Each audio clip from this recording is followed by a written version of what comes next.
Halo halayak ramai, selamat datang di channel Reveal Project.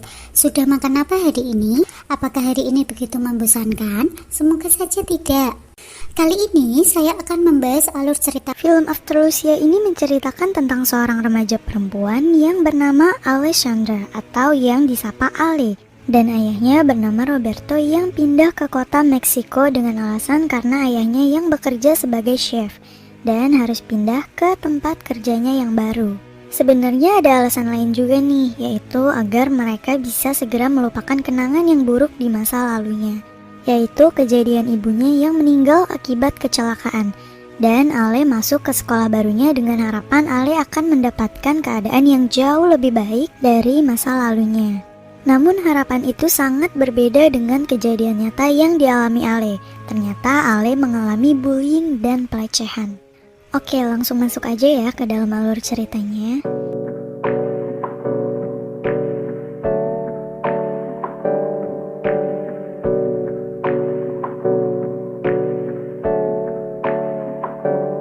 Hey, I got something to say. Film ini dimulai saat Roberto, ayahnya Ale, benerin mobil yang bekas kecelakaan istrinya yang bernama Lucia. Pas arah jalan pulang, ayahnya meninggalkan mobilnya begitu saja di tengah jalan. Kemudian ayahnya menjemput Ale di sebuah pantai dengan menggunakan mobil yang berbeda. Di sana Ale nanyain mobilnya itu, kemana ayah menaruh mobilnya, dan ayahnya ngaku-ngaku kalau mobilnya itu dijual. Semenjak kematian ibunya, ayahnya yang bernama Roberto ini mengajak Ale pindah dari Puerto Vallarta ke kota Meksiko dan menempati sebuah rumah di sana. Roberto selalu merasa sedih dan tampak depresi sampai tidak bisa memberi perhatian yang cukup untuk Ale. Keesokan harinya Ale mulai masuk ke sekolah barunya dan ayahnya mulai bekerja sebagai chef di sebuah restoran. Ketika Ale sedang berdiri di lapangan sendirian, ada laki-laki yang ngajak kenalan. Namanya Jose, dan Jose ini mengajak Ale untuk kumpul di kantin bersama teman-teman satu gengnya Jose. Dan akhirnya di sana mereka kenalan. Ada Camila, Irene, Manuel, dan Javier. Di sana Ale ngobrol-ngobrol tentang dari mana asal dia, ayahnya kerja di mana, dan lain-lain. Kemudian setelah sepulang sekolah, Ale diajak main nih ke rumahnya Jose bersama dengan teman-teman satu gengnya itu. Di sana Camila dan Irene nanya ke Ale apakah dia sudah melakukan tes narkoba. Ternyata di sekolah itu diwajibkan untuk tes. Ale ada rasa khawatir karena ia memakai ganja selama 1 minggu belakangan itu. Namun teman-temannya ini santai banget dengerinnya, seperti sudah biasa dengan hal-hal seperti itu. Semenjak itulah Ale merasa bahwa teman-temannya itu baik karena mau nerima Ale di gengnya itu. Keesokan harinya ayahnya Ale dipanggil ke sekolah untuk memberitahukan bahwa hasil tes Ale itu positif memakai narkoba. Ayahnya tidak tahu mengenai hal itu. Ayahnya tidak marah. Ia hanya bertanya-tanya sejak kapan ia mencoba, sama siapa, di mana, dan Alessandra menjawab dengan jujur, kemudian ia berjanji tidak akan mengulanginya lagi. Ale menjalani hari-harinya seperti biasa, sampai suatu hari ia izin ke ayahnya untuk pergi ke Valle de Bravo bersama teman-temannya itu dan Roberto mengizinkannya. Akhirnya sampailah hari di mana Ale ke sana. Ia kumpul, berenang, mabuk-mabukan dan melakukan kenakalan remaja. Sampai si Ale ini melakukan skandal sama Jose di sebuah kamar mandi dan Jose sengaja merekamnya. Pada malam harinya Ale mendapatkan telepon dari temannya untuk melihat internet. Ternyata video skandal Ale dengan Jose sudah tersebar di internet. Nah, disinilah cerita seru dimulai. Semenjak kejadian itu, Ale mulai diejek dan dilecehkan oleh teman-temannya. Sampai-sampai si Ale ini gak masuk sekolah. Keesokan harinya, Jose memberanikan diri datang ke rumah Ale untuk menjelaskan video skandal mereka yang telah tersebar. Jose bilang, katanya bukan dia yang menyebarkan. Handphonenya Jose tertinggal di kamar mandi saat itu.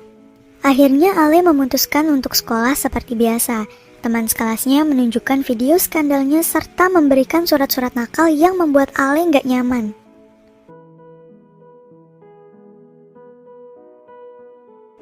Ketika ia sedang di toilet, Ada si Manuel dan Javier masuk diam-diam dan merekam Ale sedang di toilet itu, serta melakukan pelecehan seksual sehingga HP-nya Javier pun dibanting sama Ale, dan Ale bertengkar sama mereka.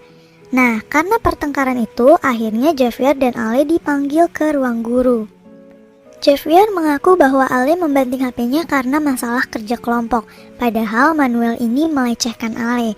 Dan jahatnya lagi, udah dia yang salah, dia yang minta ganti HP-nya lagi. Akhirnya ayahnya Ale bersedia mengganti HP-nya Javier, dan Javier minta dibelikan HP tipe baru yang mahal. Ya, akhirnya digantilah beneran sama ayahnya Ale itu, padahal ayahnya Ale baru saja keluar dari pekerjaannya menjadi chef. Keesokan harinya Ale diajak kumpul sama Camilla dan Irene. Sesampainya di sana, Ale dipinjemin baju nih ceritanya, tapi dikasih bajunya yang transparan. Ale terlihat tidak suka, tapi dia nurut aja nih sama apa yang dikatakan teman-temannya itu. Dan ketika Camilla sedang make upin Ale, malah Ale dihina dan dikatain jalang. Irene pun merekam kejadian itu, sengaja biar bisa disebarluaskan. Camilla ini kayak cemburu sama Ale karena Jose selalu bersama-sama dengan Ale. Padahal Ale dan Jose hanya bersama-sama ketika di sekolah saja. Dan itu pun kan sama gengan mereka juga kan? Camilla mengatakan itu karena tahu dari Manuel. Dia ini kayak fitnah dan menjelekkan Ale dengan mengatakan ke teman gengnya itu bahwa Ale masih selalu bersama Jose sepanjang hari. Ale pun ditampar berkali-kali, dijambak sampai rambutnya Ale hampir dibotakin sama mereka berdua. Ya ampun, jahat banget ya. Nah, Ale ini sangat sedih melihat keadaan dirinya saat itu. Pas Ale lagi di kelas sendirian, Javier menagih handphonenya yang ingin diganti oleh Ale, sampai mengambil cincinnya Ale dan dimasukkan ke dalam celananya Javier karena Ale belum membelikan handphone baru untuknya. Lagi-lagi Ale dilecehkan oleh Javier. Ia pun disuruh ambil cincin yang ada di dalam celananya itu. Kemudian Ale memberanikan diri mengambil cincinnya dan memukuli Javier karena ia sangat kesal atas perbuatannya. Dan keesokan harinya Ale langsung ngasih handphone barunya ke Javier. Dan ketika sedang ada guru di kelasnya, gurunya menyampaikan sesuatu tentang liburan.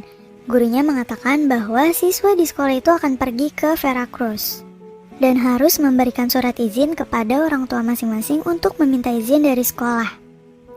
Anak-anak sangat senang mendengar hal itu, tapi Ale terlihat biasa saja. Aku pikir Ale gak akan berangkat karena sudah tahu sifat teman-temannya yang jahat, tapi ternyata Ale berangkat juga ke sana. Dan ketika gurunya menyudahi mengajar di kelas itu, kemudian gurunya ini keluar kelas. Namun tiba-tiba teman-temannya Ale memberikan surprise ke Ale dengan memberikan kue dan mereka menyanyikan selamat ulang tahun karena saat itu memang Ale lagi ulang tahun. Tapi ternyata kue yang dikasih teman-temannya itu terbuat dari bahan-bahan yang jorok dari kamar mandi dan Ale dipaksa untuk memakannya. Ale pun diam saja, akhirnya Ale memakan kue itu dan melepehnya. Namun tidak sampai di situ. Teman-temannya ini terus cokokin Ale untuk memakan kue itu. Duh, kesel banget ya, kenapa sih Ale gak pergi aja dari tempat itu? Dan kenapa mau aja disuapin kue yang jorok kayak gitu? Kemudian Ale pun pulang ke rumahnya dengan keadaan yang sudah bersih seperti tidak terjadi apa-apa, biar ayahnya gak tahu kejadian yang dialaminya di sekolah. Tibalah hari di mana anak-anak di sekolah itu pergi ke Veracruz. Sesampainya di sana, Ale langsung masuk ke kamar. Dan di sana sudah ada 2 orang teman perempuannya. Ketika Ale ingin masuk ke dalam kamar mandi, Ale ini dilarang sama mereka. Tapi akhirnya mereka mengizinkan Ale untuk memakai kamar mandi itu. Ternyata teman-temannya Ale ini punya niat jahat. Pintu kamar mandi itu diganjel lemari agar Ale tidak bisa keluar. Kemudian teman-temannya menggeledah tas Ale dan mengambil barang-barang Ale yang mereka sukai. Sampai malam hari Ale masih dikunci di kamar mandi. Dan teman-teman ceweknya ini membawa anak laki-laki untuk berkumpul di satu kamar itu. Mereka mabuk-mabukan, merokok, dan ada juga yang berciuman. Dan gak lama kemudian, si gendut Manuel ini masuk ke kamar mandi itu dan melihat Ale sedang tiduran. Ale pun langsung dilecehin sama si Manuel. Ale berontak tapi nggak kuat ngelawan tenaga si gendut ini. Nah, pas si Manuel keluar dari kamar mandi itu, anehnya si Ale ini kok nggak ikut keluar juga ya. Dan pas si Manuel keluar dari kamar mandi, ia mengganjal pintu itu dengan lemari lagi. Tiba-tiba malam harinya anak-anak yang ada di kamar tadi, mereka itu sudah ada di pantai sedang melakukan api unggun. Mereka ketiduran di sana, dan ada Ali juga. Tapi tiba-tiba mereka terbangun dan mau pindah tidur ke dalam kamar. Tapi si Ale ini nggak ada yang mau bangunin. Akhirnya cowok-cowok yang bangunin Ale dengan cara menyiramkan air pipis ke mukanya Ale. Ya ampun, bener-bener jahat banget ya. Mana si Alenya diem aja lagi. Gemes banget deh. Nah, karena Ale ini bau karena habis disiram sama laki-laki itu, akhirnya Ale disuruh bersih-bersih di laut dan menyelam di laut itu malam-malam. Akhirnya anak-anak itu pun ikut ke laut juga sambil bermain. Nah, sampai salah satu dari mereka itu nanya Ale di mana. Dan saat itulah anak-anak baru sadar kalau Ale itu hilang. Mereka berteriak-teriak memanggil nama Ale. Mereka sangat kebingungan. Namun kejadian itu mereka rahasiakan dari siapapun. Sampai keesokan harinya ketika gurunya lagi absen murid-murid yang ada di sana, ketika nama Ale disebut tapi tidak ada orangnya. Sampai gurunya ngecek ke kamarnya Ale, namun Ale tidak ada juga di sana. Akhirnya gurunya ini nelpon ke ayahnya Ale untuk menanyakan apakah Ale bersama ayahnya, dan ayahnya bilang kalau Ale itu nggak bersama dengan ayahnya. Gurunya bilang bahwa Ale hilang. Akhirnya ayahnya langsung ke hotel tempat mereka nginap. Sesampainya di sana dikumpulkanlah orang-orang yang semalam bersama Ale. Ayahnya bilang, kenapa mereka tidak langsung melaporkan saat malam hari ketika Ale hilang? Di sini teman-temannya masih membela diri dengan mengatakan bahwa mereka hanya berenang biasa dan tidak tahu kenapa Ale bisa hilang. Akhirnya ayahnya ini melaporkan kasus itu ke polisi. Tapi polisi itu tidak mau membantu dengan alasan bahwa Ale menggunakan narkoba sampai tidak bisa mengendalikan dirinya. Akhirnya ayahnya mencari pengacara untuk bisa menangani kasus putrinya yang hilang. Ayahnya pun pulang ke rumah dan ketika masuk ke dalam rumah, ayahnya menemukan kaset atau CD yang ditemukannya di lantai dan langsung ngecek apa isinya. Yang ternyata isinya adalah video skandalnya Ale. Pagi harinya ayahnya langsung ke sekolah untuk datang ke ruang kepala sekolah dan memanggil Jose. Ayahnya bertanya, apakah Jose yang merekamnya? Dan Jose menjawab iya, tapi tidak mengunggahnya ke internet. Dan tidak tahu siapa yang mengunggah dan menyebarkannya. Dan semenjak itulah ayahnya tahu bahwa Ale sering dilecehkan. Akhirnya anak-anak yang tadi malam bersama Ale dikumpulkan di satu ruangan. Ada yang bilang bahwa malam itu Ale dilempar ke dalam air dan akhirnya mereka bertengkar, saling nuduh dan saling menyalahkan satu sama lain. Malam harinya ayahnya ini memantau sebuah rumah dan menunggu sampai pagi. Sampailah besok paginya ada mobil yang keluar dari rumah itu. Kemudian ayahnya langsung membuntuti mobil itu. Ketika ada ibu-ibu yang keluar dari mobil, ayahnya langsung nyamperin orang yang ada di dalam mobil itu. Ternyata ayahnya ini menculik Jose, si pelaku yang membuat skandal sama Ale, dan membawa Jose ke hotel sampai malam hari.